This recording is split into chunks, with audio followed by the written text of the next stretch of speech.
Fence Marketing Profit Podcast. Interviews with $1 million plus fence and gate business owners on how they market and grow their companies in today's economy. Hear directly from the most successful leaders in your business and discover what they're doing to keep their phones ringing, trucks running, and businesses booming. With your host, Scott Andreessen. Okay, so we are live and people are starting to show up. This is awesome. What's up, Eric, Jeff, John? Wow. We actually have more than 3 people. Josu. Boy, I know I'm crushing your name. Sorry, bro. Joe. I'll say Joe Espino. What's up, man? Rachel's there. Hey, Rachel, how you doing? Cool. So people are trickling in, and folks, we're going to get started in just a moment. I'm with the man, the myth, the legend, Mr. Shawn King of Mr. Fence out of Evansville. And we're going to get going here soon, but we're just going to give people maybe another 20, 30 seconds to head on in. So stay tuned. We're not going anywhere. But don't leave. If you got to take a potty break, don't do that. You don't have enough time for that. But we are going to start very soon. We should probably go ahead and get into it, don't you think? Go for it. It's 12 on the clock. Do we want to give people another minute? I'd say give another minute. We'll give them another minute. They're fence guys. We got someone here on the phone. Don't know exactly who that is, but hello to you, sir or miss. Thanks for joining us. So I think we can go ahead and we can go ahead and start, Shawn. Let's go ahead. Before we start, let's put the caveat out there that this is my first webinar, so be easy with me, right? I don't know what everybody expects. I'm not a genius with this stuff. I got a lot to learn on my own. By no means am I going to give you the secret potion and formula today, but we're going to talk about fence. Whoa. You told me you were going to tell these people how to make $3 million on this webinar. What happened to that? That's what I'm going to, the caveat is we're going to talk about it. I don't have a secret potion. I'm not a genius. All right. A lot to learn. All right, so we're going to get into it. Dan, thanks for joining us. And so let's go ahead and get started. Shawn King, Mr. Fence out of Evansville, Indiana.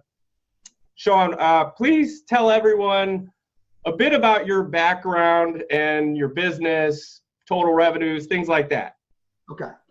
So like most fence guys, grew up in the fence industry at a very young age, around 8 years old, following my stepdad around, picking up trash and just being engulfed in the fence industry at a very young age. At the young age of 16, working running crews during the summer. I think I started about 16 years old running my own crew, and then graduated high school, started running multiple crews, and just getting engulfed in the fence business as I grew out of high school. So I was supposed to go to college, didn't do that. Just got stuck in the trenches building fence. And here it is, let's see, I'm 40 now, so about almost 30 years. Been digging holes.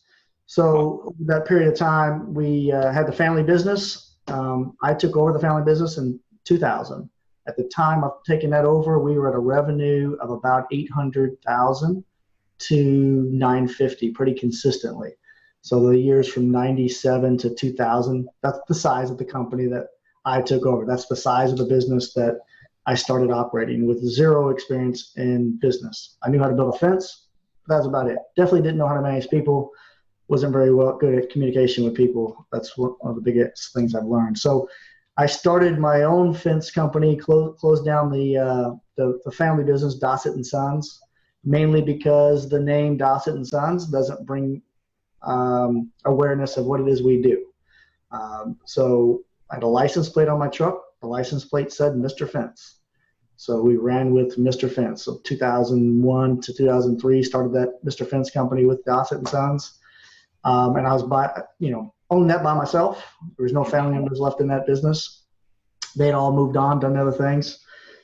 So at a very young age of early 20s, with married and a child and trying to figure out how to run a business, made a lot of mistakes in the first 10 years That cost me quite a bit of time and money. But at the end of the day, I'm going to share with you guys some things that I learned through that process. And maybe it might help you or it might prevent you from making those mistakes. Some of you might just relate because you've probably done the same thing. And I'm hopefully going to share with you some of my successes, most of which could be by accident. I'm not going to say that I have a secret potion. I've learned some of this stuff by luck and also the hard way. So from when I started really cranking Mr. Fence, let's call it 2006 or so, was no longer Dotson & Sons, just Mr. Fence. Our revenue was about $1 million. So we just couldn't do, no matter what I did in the company, it was about $1 million, 1.1, 900,000. Tried all kinds of different ideas, tried different revenue streams, not away from fence alone, decks and room additions and just whatever I could try to get into to add some more revenue in there. It wasn't until we started seeing massive growth was about 2014. 2004. So 8 years. What transpired that catapulted you past the $1 million to over $3 million? Yeah. So we're at that $3 million mark now, and we've been there consistently for the last 2 or 3 years. We're close to $3 million, just a share under, and now we're at it. I think the biggest difference I'll share with you guys. This is what here. I'm going to tell you this. What gets measured improves. I wrote this down just to make sure. But this is what we started talking about in our business. What gets measured improves. What gets measured and reported improves exponentially. And what I mean by that is right about the 2013-14 area, reluctantly, I hired a business coach. Mm-hmm. A friend of mine was recommending him, was doing great for him, and I reluctantly hired him because the guy had no fence experience. And how was a guy come in here and help me run a fence business? I thought I already knew everything I needed to know about how to run the business. I just needed to perfect it. And what I realized was he didn't bring anything new to the table. He didn't teach me anything I didn't already know. What he did do was there's this little bit of accountability that came into play. I knew I had a meeting with my business coach on Fridays afternoon. And I knew during that meeting we were going to talk about gross margins and gross profits and markups, and we were going to talk about buying, and we were going to talk about hiring. We were going to talk about the business. And if I showed up to the meeting unprepared without my data, measured data, I'm going to look like, well, unprepared. So what I started doing was I started doing the things that I knew that I should have already done. As a business owner, we all know that we should be tracking these things and we should be watching our business. And but we don't do them because there's no one else holding us accountable. So if we don't do that, there's no one looking over our shoulder saying, hey, you didn't do the profit and loss report on that. Hey, have you come up with a game plan for this yet? There's no one really policing that piece. And so just by having him involved and having a sounding board, an idea, that's really where the growth started happening. And it wasn't necessarily because I hired a business coach. It was necessarily because I started focusing on the business. And so to put that another way, I like to look at business, or I like to describe to you this way: get out of the driver's seat of your company. You got to get out of the driver's seat. And what I mean by that is, and it's tough to do, is literally get out of the driver's seat and think of your company like a remote control car. And you hold the remote, but you can globally look down and see the car, everything around the car, behind the car, in front of the car. You can't really see what's going on inside the car, but you hold the control. So you navigate the car. And if you focus on global navigation, the bigger picture around planning, and you're not stuck in the driver's seat looking at the roadway hazard right in front of you and trying to make an evasive maneuver, you can. So essentially by that, you mean like work on your business, but not in your business? Right. We've all heard that. And what does that mean? I mean, I know that for years I was told, I went to seminars, I went to classes, and they would say that. I'm like, what is that? I am working on my business. I'm out here digging holes today. I'm putting this fence in. That's short term, guys. That's going to get that fence built. But that doesn't get you any further. That's what I was doing, and that's why I was stuck at 1 million, because there was no forecasting and global planning and paying attention to what gets measured improves, and what gets measured and reported improves exponentially across all business. So get out of the driver's seat, drive it like a remote control car, put somebody else in the driver's seat, and be okay with the fact that there's going to be a delay in reaction. So when you tell that car, I want you to go right, that car you have to communicate that to the driver has to tell the car's going to go right. And sometimes it doesn't happen fast enough and you miss a turn. And now we're going down another road. Now we have to reevaluate and replan. It's nobody's fault but you as an owner. You didn't forecast enough time to give that command to turn the car before the turn to allow them to make the turn. So now you got to suffer the consequences. And it might be now you're up all night trying to figure out another solution. Maybe you're up all weekend long trying to find another plan, or you missed that opportunity. But at the end of the day, it comes down to you have to be able to take time to forecast and plan, give the commands enough time that the car can react, and understand that there is a reaction period. You're not driving the car. If you were driving the car, you can immediately turn right, left, hit the brakes, hit the gas. But getting out of the business, there's a delayed reaction. So I like it. Makes sense? So tell, and by the way, guys, I want to say shout out to Weston Peterson. How you doing? You guys, if you have questions, there's a little chat box down below that you can start sending those in, and a question answer box. I think the last bit of this this webinar with Shawn, I want to open it up to you guys so you can start asking him questions about your business. That'd be okay with you, right, Shawn? I'm okay with it, but I'm not a genius at this stuff. I'm just going to share with you what I've found to work for me. So how many crews do you have right now? What does that kind of overall operation look like? Currently, we have 5 crews, one of which is currently in Florida, has been in Florida working for months. Actually, we had 2 or 3 crews over the winter, but right now we have 4 crews dedicated back home, 1 crew in Florida, and we are putting on a 5th crew here in a week. I don't know if anyone followed my Facebook page, but we are building a monster fence truck, brand new, with all the ingenuities and technologies I can dream of in this truck, and we're bringing on a crew to put in that truck. So we're going to have 5 crews here in no time, and probably a 6th crew, another 2 or 3 weeks after that. Now, Chris and Rachel both asked the question, how many people do you have in a crew? 2-man crews, how many people? So we run 3 man crews. One of them has a female on it, so I gotta be careful how I say that. 3 people crews. Traditionally, we try to keep 1 crew flexible where it'd be a 2-man crew, because there's just some jobs that are smaller in nature and it doesn't make sense to have the 3 teams. Or the 3 people on that crew. It's more cost effective and more efficient to have 2. But generally, we run 3, and we have floater laborers that we will give to a 3-man crew to give them the 4th guy. So to give you, for instance, let's talk about that for a minute, that we have structured all of our crews with a foreman position, and then we have a co-foreman position, and then we have an installer position. That's the core 3-person team. And then we have in our company called a laborer's position. And we got different criteria and testing for those positions and knowledge that they have to know, and different pay. Obviously, the labor is the lowest pay, and those guys are mainly grunts or moving material, gophers type things. We throw those on projects that are a little bit larger than a 3-man crew can do in a day, but we sure as heck don't want to send that 3-man crew back a second day if we can add 8 more man hours to it. We track everything by man hours, so if we sell a job for 32 man hours, we put that 4th guy out there that I can get done in 1 day. We got to worry about that turnover. We don't want to turn a job into 2 days if it's not a 48-hour man-hour job. We would rather get it done in 1 day. So hopefully that answers the question. We have 4 positions, generally 3 on a team. Sometimes we have a 2-man crew, and then we have a full-time shop foreman. He has a laborer with him, and then we have a maintenance foreman. His full-time job is to maintain our augers, equipment, trucks, tools, inventory. There's maintenance every single day, as well as repairs.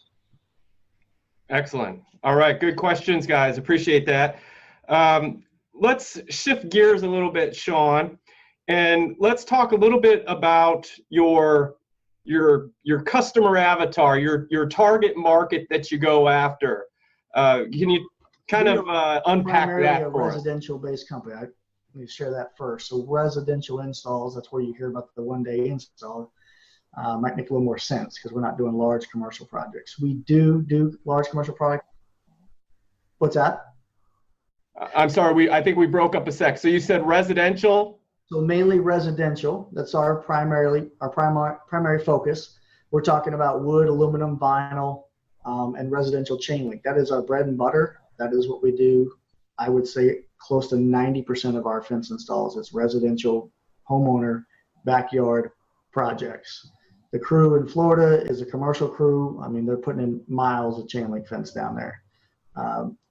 We off and on do some larger commercial projects here, but that is not our primary business focus. And as I share these ideas with you guys, you got to understand that these ideas are really focused towards my business model being a residential backyard. Our trucks are set up for that. Our crews are trained for that.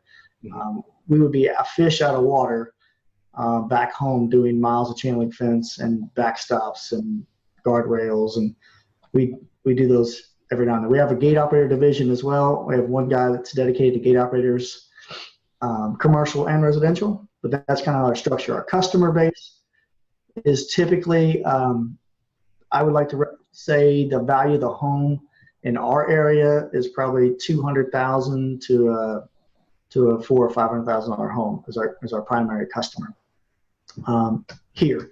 So our average contract sale, we just had this data given to us yesterday. Here recently is about a $5,600 job. $5,692 I think is our average sale. And for the month of April, we hit our sales goals for April, and the average sale was $5,692. So it gives you an idea of the size of projects. We are absolutely the most expensive, highest priced fence contractor than my competition in my competitive area. We are generally just a touch higher than everyone else, but in my area, there's nobody that has a facility like we have with a showroom, outdoor displays, drive up traffic. Most of the guys are going to pick up trucks working out of their home or a shed or a storage facility, something like that. That's the majority of my competition. I think that's really important. What you just touched upon there is you're paying yourself first. You're including profit because they're getting peace of mind with you. Right. That's why they're not going to go with the guy in a truck. And I talk about that with our customers. I talk about it with our salesmen. I mean, when they walk in our showroom and see our outdoor display and see our trucks and our reputation, that costs something. And I quite frankly tell the homeowner like that, yeah, we're $200 higher, we're $1,000 higher. That $1,000 is everything you see around you. It's the insurance, the workers' comp, the fact that we're going to answer the phone, the fact that there's 4 people in the office taking care of this. I have field superintendents and general managers. The fact that we are training our employees, or the fact that our crews are going to show up with $100,000 worth of equipment, including the truck, to build your $5,000 fence. Compare that to that competition that might show up with a broken hammer and a wore-out saw and an axe to build your fence out of a broke-down pickup truck leaking oil out front. That's going to cost you less money, but at the end, which would you rather have? I can show them value, why we have earned the extra difference in the cost. Yeah. We got a question here from Jay Housewright, which kind of brings us right into where I wanted to go with this. So to get that kind of growth, you're obviously doing marketing. Jay says, sales and quality aren't his issue. Quality leads are. Now he's in Dallas, Fort Worth, and they did about $850K last year with 1 3-man crew, mostly residential. How did you market your business to get to that $3 million in sales? So can you kind of unpack your marketing mix for everybody? Let me share with you the truck you see over my head right now. I have that on a big poster in my office because that in 2001 is when I bought that truck, that transition, put the Mr. Fence on the plate. I like lifted trucks. Just no reason, just like lifted trucks. Mm-hmm. So I lifted my work truck in 2002 and 2003. It was a Silverado crew cab pickup truck with a utility bed on it. Lifted it, put like 6-inch lift on it, and Mr. Fence all over it. And the only reason why I did it, guys, wasn't because of publicity or I thought marketing. It was just because I wanted it. What happened was people started recognizing that truck. But then we put smokestacks on it. And then we took it to the 4-H show. And then we started, and then the lift kit went from 6 inches to 12 inches because if anyone on here has ever lifted a truck, you can't stop once you start. It's just addictive. You want to go bigger. So bigger tires and bigger truck. And then more publicity. And now remember, I'm not buying radio ads or TV ads or newspaper ads, and I was actually off a beaten path. I didn't even have a good storefront. But this truck was running around town, and because I used it as my personal truck, my business truck, it was running around everywhere. And in about 2006, we were really, really known as the guys with the big trucks. So we got another one that matched this one and lifted it. And then we got another one and lifted it. Well, then we lifted our other two trucks. And pretty soon, and we lifted a Suburban, my wife's car. We lifted it and put hot pink underneath it. All of a sudden now, like, people were calling the office, and they would literally, we'd answer the phone, hello, it's Mr. Fence, and they would say, are you guys the ones with the great big trucks? Yes. Great, I need a fence estimate. Like, it has anything to do with that is awesome. That is awesome. I love it. But it was by mistake. It was being thrifty, and I could not afford radio, TV, newspaper, nor had no knowledge of how to do it. Facebook wasn't around, Instagram, none of that stuff was around. It just happened by going out PR. It was a mistake, and just accidentally. But what it has led me to believe, I don't have all those lifted trucks anymore. There's too much maintenance and time, and there's a lot of work. I was night and day working on those things. But I will tell you, we are still known for having trucks. The one behind me in that picture, that's a chrome. We wrapped the truck completely in chrome. Well, now we just wrapped the 2019 in chrome. We just wrapped the Ford Fiesta in chrome. We're wrapping a F550 in chrome. You got to find something that's signature that's going to stand out. And what happened was people recognized our trucks, and some liked it and some did not. I did have some people tell me that's ridiculous and a waste of money, and I'm not going to buy a fence from you because you're wasting your money. That happened. And we also had people at stoplights who give me a thumbs up, and some people would shake their head and go, what in the world? But at the end of the day, they saw me, and they recognized the truck. Whether they liked it or not, they were talking about it. It was so much that my competition ran some radio ads and said on the radio ads, buy fence from me, because if you buy fence from Mr. Fence, you're just buying another fence part, another truck part. What he said. Our phones rang off the hook. People said, hey, I heard your fence commercial. We never ran a radio commercial. But by him just talking about the fence truck and buying a part, they didn't hear that piece. They just heard Mr. Fence in the truck. So that was the biggest thing I did by accident, was the trucks. We got known that way. Now what we do, obviously the trucks, we have a storefront that has over 30,000 people driving by, and we have beautiful displays out front. Spend a lot of time and money into the displays. We have a 10-foot digital sign out there. It's a TV screen. We run all sorts of information across that. We also have a giant truck, like the one above me, in the air above the 10-foot TV screen. That's life-size truck hanging up there, just to get people's attention. Mm-hmm. We do a lot of now Facebook, Instagram. We do a ton of SEO work. Learned this several years ago, that to get that funnel full for my sales team, you know, our capture ratio is in the 30 to 45% range, depending on the product that we're talking about. In order to get that capture ratio, you need the leads. Like he's asking, how do we get more leads and quality leads? Yeah, Jeff, I want to just make sure we address this question since we're on the topic. Jeff Matsky, what's up, Jeff? He says the majority of his business is generated through his website. Can you speak a little about what you do on your website to generate traffic? So having a stagnant website, I've learned, I'm not an expert at this, but what I understand this to be is archaic. We've had that before. We just build a website, put it up there, and you're done with it. That doesn't work. That will not get you leads. It needs to be interactive and intuitive. They got to be able to hit a button right away and make contact. That's got to be easy to find. Katie Weaver, I don't know if she's on here, but she recently told me you have literally 5 seconds. 5 seconds from the moment they hit your website for them to make a decision whether they're going to do something with that data in front of them or move on. And I can attest that I am that way. When I'm searching for something, I'm on websites. If I don't find what I'm looking for, I get frustrated in 10 seconds and I'm gone. If there's too much data and too much stuff to read through, sometimes I'm doing it on my phone, I'm out, I'm gone. So you've got to have a website that's intuitive and interactive. You got to be able to make contact right away. It could be schedule the estimate. It could be just make phone ring. It could be a contact page. Hey, email me back or call me back. That's very important. But here's the next thing, the SEO work, search engine optimization. Right. You live and die by that. I'm telling you, your ranking on Google, you got to pay to play. There's no way you're throwing up a stagnant website that you made a deal on for $1,500 or $2,000 or even $5,000 and throw it up there and think you're going to play. That's not going to work. I tried it multiple times. I've built multiple websites and paid $5,000, $3,000, And I've also done and paid SEO work for multiple different companies. So I've tried and succeeded with a couple, and have lost my butt with some other ones where it has to be policed too. If you just pay somebody for SEO work and you don't get involved and learn what they're talking about, they're just going to charge you money and you're probably not going to see a result. So SEO work is super, super critical.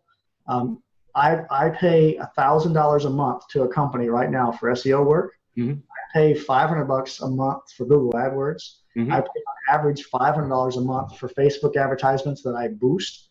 I also have in-house a full-time, what I've deemed as a marketing person. Right? So she was in the office. She was kind of doing all right, been in the company 4 or 5 years, the type of person you're not going to let go, but you realize the capacity we're at now, she can no longer keep up. But she was a talented photographer. Loved it, did it in her spare time. So we put her in a cute little car, bought her camera, and she takes pictures all day, every day of our job sites, puts them on Facebook, takes pictures of our crew, puts those on in a crew app. I mean, so I'm gonna share this. I mean, this is the type of stuff we're getting from her. That it's just, you know, these are installers and they mean something. And we'll talk about that in a minute. But this goes on our Facebook pages. Are you still sharing? Oh yeah, I like this. So I'm just trying to. So she's doing this piece, and she's also in charge of the Facebook account. And I like to say, if you try to manage your Facebook account as an owner, it's never going to work. I don't think it's going to work. You have too many other things to do. You have too many other things going on. So you need somebody else that has ability and time to put content on there, good content, constantly. You're not going to be able to just put a post once a week. Hey, we sell fence. You need to put something on it to get someone's attention. You need to put something on it to give them a reason to contact you. I find that we're putting used fence on there helps us. With the fence we tear out, that we throw away, oftentimes put it on there and tell people you'll sell it to them for $5 a panel. Saves me from dumping it. They'll come and pick it up. But believe it or not, these people come back and buy fence from us when they realize they can sell a garbage fence and that it's no good and it's not going to put it in their yard anyway. So being creative, I don't do radio ads. I have not done TV ads in years. I don't do print ads anymore. I don't do the phone book. I think I have a $99 fee I pay for the web phone book. And I think I'm in print, just my name and my number. But we are no longer in a printed phone book with an ad. There's no picture ad, nothing like that. And then yard signs, fence signs, yard signs. Make sure that everybody in your team is wearing your attire and your shirt, because it's amazing just when they walking around town and talking to people. Do charity events. Last night, my wife and I did a style for we did a style show for the Komen Foundation. I walked a runway wearing some clothes, and they just said Mr. Fence announced it. I had a lady come up to me after the show that was trying to buy a fence from somebody else, and it didn't work out, and now she's ready to go. And it was really just being out in the public and doing a charity event, and now we're going to have a sold job. So to answer his question, I don't do the traditional methods. I'm more involved with the newer technology using social media and internet SEO work. Hopefully now, do you do any lead buying, like HomeAdvisor or other companies that sell leads, anything like that? Done the HomeAdvisor, did it before it was HomeAdvisor. What a disaster that was and is. My office can't stand. So we currently are in a contract with HomeAdvisor. We're not allowed out of it, but we can turn it down to one lead, I think, every 2 weeks. And then HomeAdvisor's been disastrous for us. Angie's List, disastrous for us. So everything paying for lead has been awful because we get horrible leads. Most of the time, we're getting the same lead to Mr. Fence through our marketing anyways. And now we're paying for it over here. So no, I do not do any of those pay for leads. Now I will tell you on our website, we do have the ability for homeowners to go on there and measure their yard and get a budget price and pick out a style. So it's interactive. So we get that qualified lead by pushing them to our website, let them measure it up. At least they know it's going to be 5,000 to 8,000. And then if they sell the contact page and we email them back and set up an appointment, like they already know it's 5,000 to 8,000. It's not a $1,000 project. Nice. And direct mail? Are you doing any direct mail? So we did direct mail a while back, and it was not successful for me at all. And the only reason why I did it is I built a fence for a company that does direct mail here, and we traded it. and we did massive direct mail. And I think my return was 1 appointment on 100. Not terrible. That's about the same return you get on flyers. We have ran flyers in the past, hired some kids to run them out on the weekend. But I don't believe flyers and direct mail is going to get you anywhere this day and age. I know that. Yep. I relate to that myself. I don't throw that stuff away. Yep. Well, Jay Housewright says he spends $1,000 a month on AdWords, has over 85-star reviews. It's not bringing in the amount of leads. And so he agrees with you. It sounds like it's a race to the bottom. So I forgot to mention that. Boy, is it so important to have awesome reviews. You've got to get those reviews. We are struggling to get them. We constantly fight to get them. People will leave you a review when they're upset, but when they're thrilled, it's hard to get them to take the time out to put the review out there. So we're starting to implement policies here where we reward our crew if they get a review on Facebook. So they're talking to the customer and they're asking for that review. Hey, give me a review. We would love to have it. We get survey cards back all the time, but they don't really go on there. But I would tell you, reviews are going to live in. Once you go into the digital world and you pay to play, unfortunately, it's a nasty world out there. And if you get a bad review, you're going to have to do things and bend over backwards and take care of that. I had a lady that was extremely upset, gave us a 1-star review because she bought a fence style that didn't hold in her dog. We did exactly what we were supposed to. She was just made the wrong choice and blamed us that we sold to her. So immediately within 30 minutes, I called her and I fixed it. I was willing to tear out the fence. And she was like, what? Whatever. That one lead, that one star was going to kill us. So at the end of the day, we didn't tear out the fence. We added some things to it. And now she turned to a 5-star review. So you got to live and die by those reviews. Well said. Now we got a question from John Doyle. What's up, John? He's asking, what's the population in your area there, and what's your average lead time from estimate to then the install? So we're probably about 250,000 people in Vanderburgh County, and we operate about a 60-mile radius. So I think our touch reaches around 350,000 people that we probably reach out to. The return time on the leads is so important. It's something we constantly fight. We now have 3 full-time estimators. Traditionally in the past, we've had 1 plus myself and my general manager. We kind of made do, but the reality of it is I had to pull myself out of those leads, pull my general manager out of those leads so we can get to them quicker. Utilizing the website so they can get a quote almost immediately helps, but the turnaround time, I want to see 48 hours. We're not there at this time of year. That's not happening. No matter how much I kick and scream and whine and cry, we're not at 48 hours. We're scheduling estimates a week out. Once we start getting to 2 weeks out, then I'm really paying attention to it and trying to find a solution. We got to do something about this. Typically, our estimators are able to run 3 to 4 leads each a day. They could run more, but what happens is when we have them run more, the follow-up falls off. Mm-hmm. Because it's too much to stay in touch with that many people at one time. But continuously running 3 or 4 daily as new leads gives them time to touch back to the existing ones. Right. Okay. So I think we touched upon that. We do have more questions. I'll take one more and then let's keep moving here because times are going good for you. You're making a lot of money, but I kind of want to go into the dark times, right? Because that's when people learn the most. But so we'll go over one more question here. It looks like Chris and Jeff are asking the same type of question. And I think you touched upon this about you've got a fencing software that is doing the estimates for you, pre-qualifying.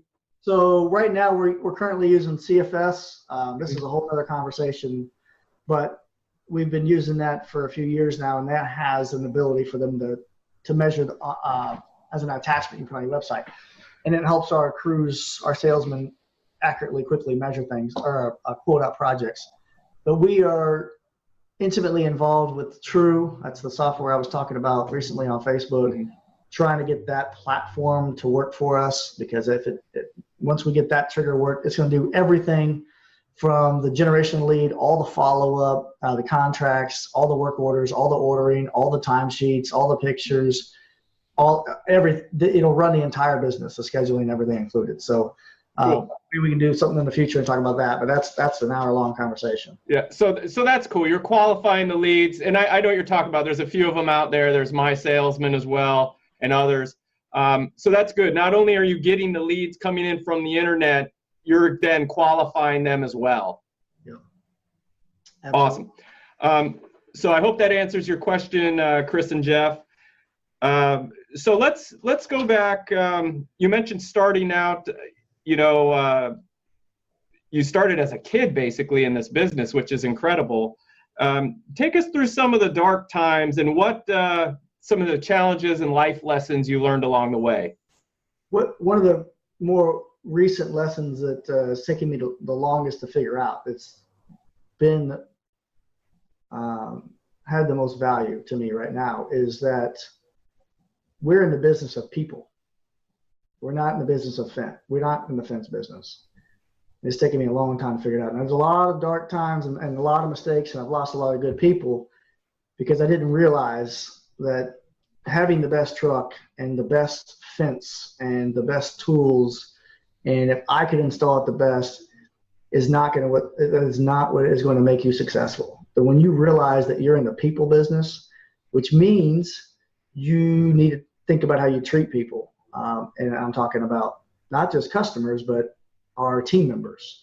I try to stay away from calling them employees. And that's something, we're all one big team. And the moment you start thinking, living, and breathing that, the dynamics in your company will change. People will start doing things for the greater the team rather than themselves when you stop quantifying them as an employee or an individual and more like a team. So I will tell you that at a young age, when I took over running the fence business, I was very cocky, very confident that I could build a fence. And back then I would tell you I'd build a fence better than anybody.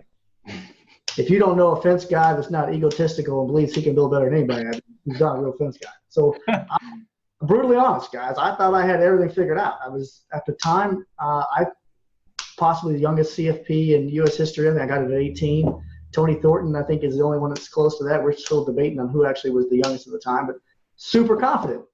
Well, I treated people like shit. I literally would wear them out and get another person. If they couldn't keep up with me, no big deal. I get another one. And this went on for a long time. And I thought I was treating people better, in the late 2000s. But the reality of it is I never really thought, once you start training how you think about people as a team and investing into your people is when it changes. So what I mean by investing is help teach and train. And sometimes that costs you money, a lot of money. But it also costs you a lot of money when you don't teach and train and the mistakes keep happening and you lose money on a job site. Somebody said recently, well, if you teach everybody everything you know and they leave and go work for your competition, oh my gosh, well, that's happened multiple times. But I like to tell, what if I don't teach them anything and they stay? Then I'm going to have a continuous problem of mistakes over and over and over. So some of the darkest times was, I look back and I'm embarrassed of how I treated some of our team members back then, as if they were just insignificant in the bigger picture. And I think that is something here recently. We hire a motivational speaker to come in several times a year. We have a financial advisor to have classes with our team members outside of me even being around it. We pay them to go to it so they learn how to become wealthier and manage their money better. This leads me to, I might as well talk about it. I want to share it. When you start looking at people as team members and being one of your biggest assets in your company, you've got to maintain and take care of that asset. It's like having a piece of equipment. If you never oil it or take care of it and maintain it, it's going to wear out and not be worth anything. So people are the same way. And we look at our team members like athletes. So we started in October, November, we started buying lunches for all of our team members every day.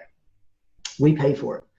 And at first, when I first thought of this idea, it was on the premise that I'm tired of driving our trucks to go and eat lunch, and we got fuel and maintenance and downtime, and we need to be more productive, get this job done in one day. But the reality of it is I met with a small company, and they are a food prep company for athletes. And so they make meal prep plans. Well, I asked her to do me some samples, brought them into a company meeting. Everybody loved them, how they tasted. I was able to get them down to like $6 a meal. But these are nutritional meals. It's the best meal that my team members probably going to eat all day.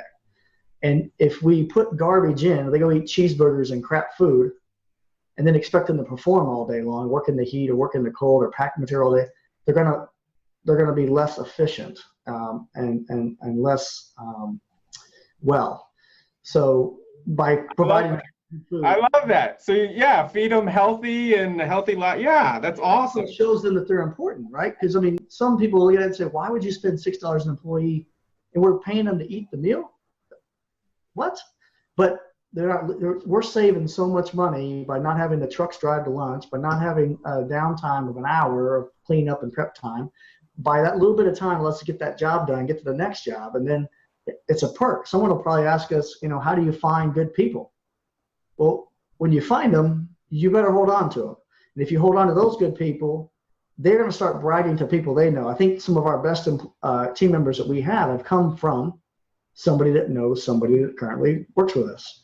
So when they are talking in a group of friends, like, yeah, I work for a company, we have attendance bonuses and we have lunches catered to us every day, and we have outings and we have motivational speakers. They start talking about the total package. All of a sudden, you start attracting better people. But it's a vicious. It's scary. Let me tell you that you have to be willing to take the risk and put up the money first. It's almost backwards what I thought in the beginning was, just for instance, if you have an employee, a team member that wants to be a foreman, you tell them, well, when you start doing foreman duties, you start performing like a foreman, and when you learn everything, I'll give you the money. I'll give you the raise. Well, this is kind of like giving it to them first, and it's theirs to lose. So we typically now, we're spending the money for the lunches. We're taking that risk. We're putting the money into these benefit packages. We're putting money into people, and we're taking the risk that, yeah, it might not work out for us, but if it does, we've now earned that respect for that person, have the opportunity to keep them on and get more qualified or higher caliber coworkers to come want to join our team. But giving back to your team, giving back to your people, that's huge. I think it's more important than any truck and any tool or any lead generation you could possibly do, is taking care of the core people in your company, because they are what's going to make it happen. Especially if you get out of the driver's seat and start driving a remote control car, you need good team members to run it so you can get out of the company. I had someone, I think, in your Facebook group just the other day. Maybe it was I think so, but and we're going to give that to people for those that don't know about your Facebook group. We'll talk about that. But are you doing they asked me about profit sharing. Are you doing anything like that to encourage long-term? Yep. Every year we do I have a profit sharing schedule set out. I'm a big believer in the company has to make profit. As a business owner, you need to be selling projects, making profit, and then talk about that profit with everybody, even your coworker, even your team. And so we share that information, and then we redistribute a small portion of it to profit sharing at the end of the year as a little bonus to them. So there is a structure there. And we're talking, laborers might get $100 and management might get a couple $1,000, right? At the end of the year. I mean, it's not an astronomical amount of money, but it's a little bit, and it's around Christmas time, and it helps everybody out. We also give an attendance bonus. I don't know about you guys on here, but one of the biggest battles we have with people in our company is people showing up work on time, not calling in sick, and not leaving early. So it goes back to the meals. If people are well, they're going to call in sick less. So by feeding them better every day, we've actually had less people puking and sick and calling in because they don't feel well, because they're eating better food. I have a little bit of background in CrossFit nutrition. I'm a CrossFit instructor, level 2 certified. So I know what it's like to be well and fit, and I want everyone else to feel that way. But the point being, we have an attendance bonus program. Like I said earlier, we give it up front. It's theirs to lose. So it's 50 cents an hour bonus if for every hour you work in a quarter that you don't call in sick and you don't show up late. 50 cents an hour. And it actually grows. So the first quarter, if you do that, you get 50 cents an hour as a bonus on your last check in the quarter for all the hours worked. Second quarter, same way. Well, the third quarter goes to 75 cents if you made all 3 quarters. And if you go all year, you get $1 an hour bonus on the last quarter because you made it all year. But we're giving it to them up front, right? We're telling us theirs to lose. Very nice. Yeah. Okay. So what I'm going to do, I have just a couple more questions for you. I do want to keep this on time for you. And what do you think, guys? I mean, type in the chat box. Is this helping?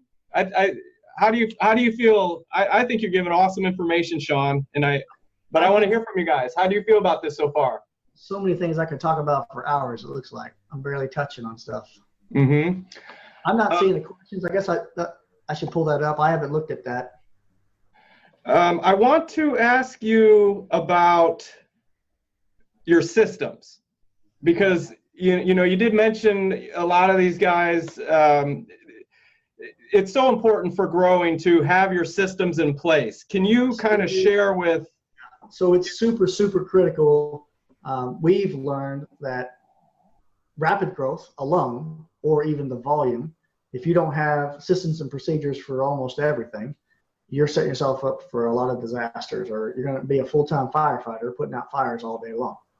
So we do have systems for installing fence. Obviously, that's my bread and butter, and I'm over the top with how to pack out 2x4s and how to lay them on the ground and how to run pickets. And I mean, just over the top of these methods. We actually have it's like a 25-page test that it talks about every one of our procedures on how to install fence. But we've also got procedures and job descriptions for everything in-house as far as the process of procedures. And we make it very important to follow those. You make it important that this is the procedure, this is the protocol, this is what we expect. Our estimators have to turn in pre-pictures, they have to flag it, they have to check. There's the laundry list of things they have to turn in before it's even counted as a sole job. So what? You got to check in a contract. There's about 15 other things you got to have completed before we're going to count it. So systems and procedures are huge. Communication, I'm going to share with you guys a tip right now that has been a game changer for communication in our company. It's an app. It's an app called Crew, C-R-E-W. It is free. Crew. If you've never heard of this, check it out. You're going to want to use it. We use it for every one of our businesses across the board and every division in our company. So what it is, it's like group text. We all know how awful group text can be, especially on different platforms, Androids and iPhones alone. But Crew allows us, we have a Crew chat discussion for the installation team, for our maintenance crew. There it is. And it's free. Like, it doesn't cost anything. We have it for our sales team. We have it for our management team. We have it for our HR team. So you get to pick who's in those groups. And so you can post a question. I'm able to see communication through all groups. I can see that yesterday someone had a front rotor brake grabbing on the 650, and it was in the maintenance crew, so our maintenance guys saw it, but I saw it as well. Like, I didn't have to talk to anybody or go read a report. Information is live. Our installation teams have to put pictures up at 11 a.m. and 3 p.m. with a status update of what the project, how it's going, what's going on with the project. So it allows us to schedule and move manpower, get things done. Our sales team, every single time there's a sale, they got to put pictures on Crew of the sale and the description of the sale. So it's live, interactive. We all know. Everyone knows the moment something happens, your phone will ding, and you look at which crew that is. That information is critical. Communication is super critical. We can send a message out to everybody at once. I know today it's raining.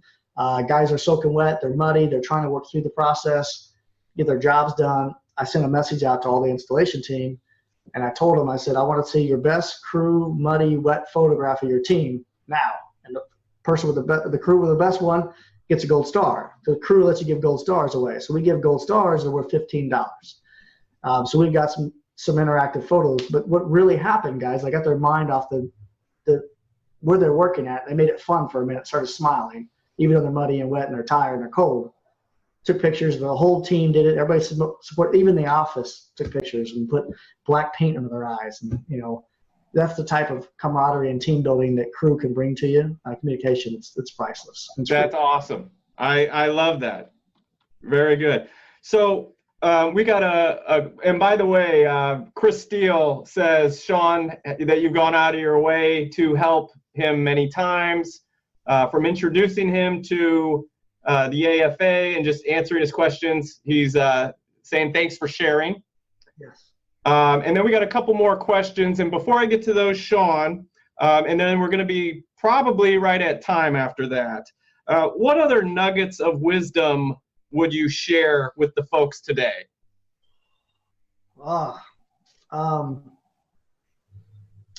Here's your business, what you do 6 a.m. to 5 p.m. is the price you pay to play. What you do from 5 p.m. to 11 p.m. is going to determine whether you're successful at playing this game or not. Really, really honestly believe that. I fight with my wife and my loved ones about it all the time. I have 4 kids. You can see the picture of my family above my head. And it's a constant battle. But that 5 to 11 doesn't mean you got to be at your desk. But it means that if you're driving down the road or if you're sitting there, I don't watch TV. There's no time for TV. That's out of the question. But if I have a little downtime, I'm thinking, brainstorming, coming up with ideas, like everything I'm talking about, the meals, that came from hours and hours of thinking through the problem. I got sick people, I got broke down trucks. I need to get more productivity. How am I going to do this? Thinking through those situations. You don't, as a business owner, you don't have the right to go home and turn it off. That's what you want to do. Go work for somebody else. It's not going to work. Entrepreneurs, they're the person that's willing to work 100 hours in a week just so they don't have to work 40 for somebody else. You're not going to be an entrepreneur and work 50 hours a week. It's never going to happen. So if I give someone a nugget, this is a grind every day. Get up and grind. There's not a day off. You need to be dedicated day in, day out. Typically a day for me, on a typical day, right now it's a little mixed up, but typical day, it's starting at 4:30 in the morning, hitting the gym, teaching a CrossFit class, hitting the office by 6 a.m., get my kids, take them to at the office at 6 a.m. And then I work as a deputy sheriff, second shift, full time, 2 to 10, 4 days on, 2 days off. So I get home 10:30, 11 o'clock, my 2 days off at the sheriff's office. I try to get home at 5 o'clock to be with the wife for 2 nights a week and the kids. But this is a grind. If I give you guys a nugget, it's not easy. If it was easy, everybody would do it. So be prepared for relentlessly grinding over and over and over. Yeah. All right. Well said. John Doyle says that he's selling, estimating, and building everything on his own right now. He's solo. So the value for me is to help inform my vision of what, he's talking about you. The value he's getting is from the vision of what growing this company will look like.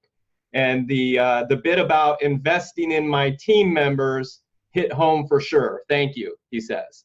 It's huge. And I'm embarrassed to tell you, it took me a long time to figure that out. Yeah. So, we're about at time. I'm going to leave it up to the people here that have joined us. Any questions, last questions you want to ask? We've got, please send them in now. Josh Penn says, how many installers, office people do you have when you decided you could not be hands-on in the field any longer?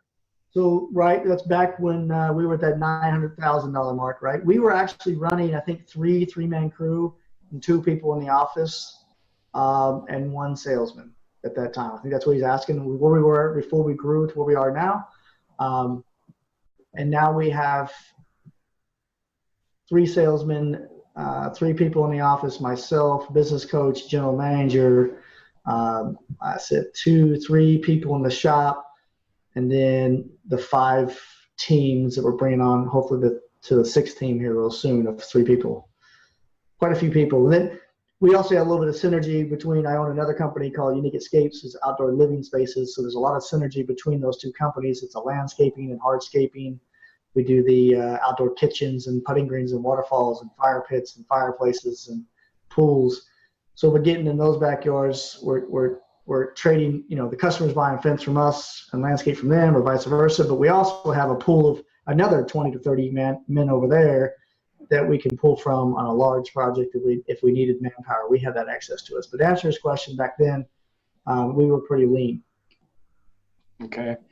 And now we have a question from Joshua Glover. Does it help to report things on a public platform? Does what gets reported improve? So you wonder where that came from. Josh is a general manager at Mr. Fence. He must have joined the party late. But I'm glad Josh said that, because Josh lives and dies by the same thing. I mean, what gets measured improves, and what gets measured and reported improves exponentially. So, like, I know we'll have a few minutes left. I was going to show you guys what I mean by reported. I'm talking about Excel sheets for about everything in your company. You need to be keeping track of those, but you also need to be keeping track and reporting successes and failures in the company with your team members. So before I show this, what Josh is talking about, like the crew app, if we have a crew that makes a mistake on the job site, rather than rectifying that with that one crew and that knowledge dies there, we share it on the crew app with everybody. Not in a way to embarrass them, but like, we learned this today, this is what happened, and try to prevent it from happening everywhere else. This sheet I'm going to put up on the screen right now.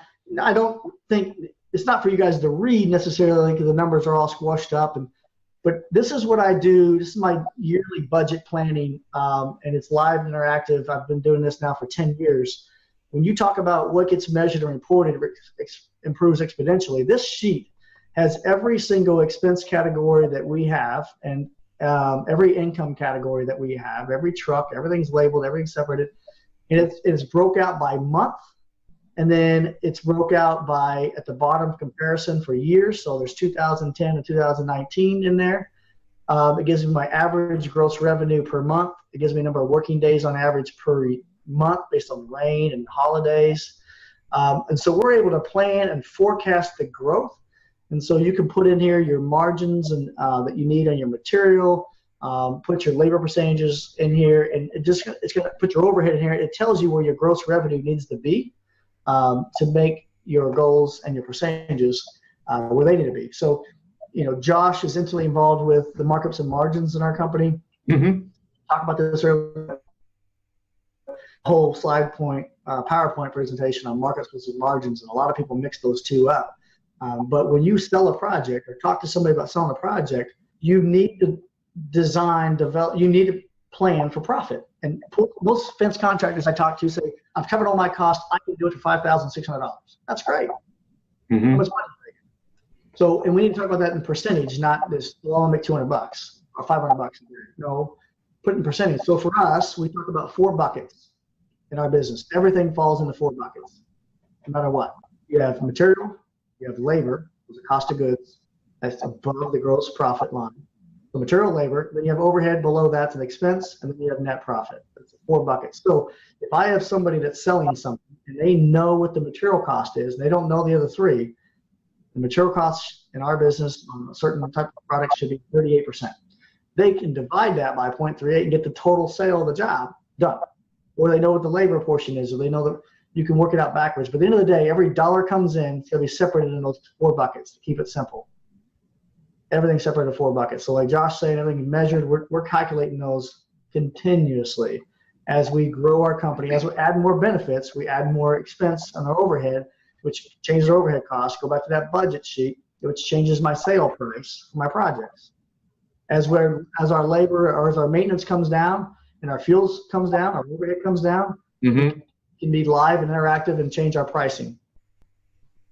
Awesome. Well, listen, we're just about on time. So what I want to do is end with your Facebook group, because I think that's really cool and this will help people.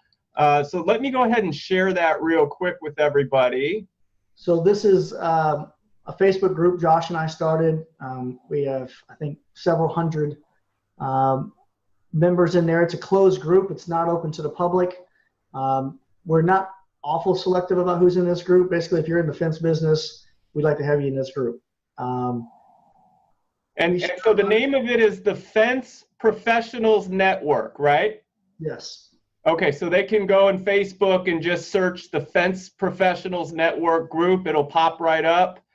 And they can go there and get a lot of value from other fence company owners and yourself about running their business. We have some very sharp people on that site right now. I'm mainly the one putting the live video feeds up, foolishly putting myself out on Front Street. But I am willing right now to share about everything that I can.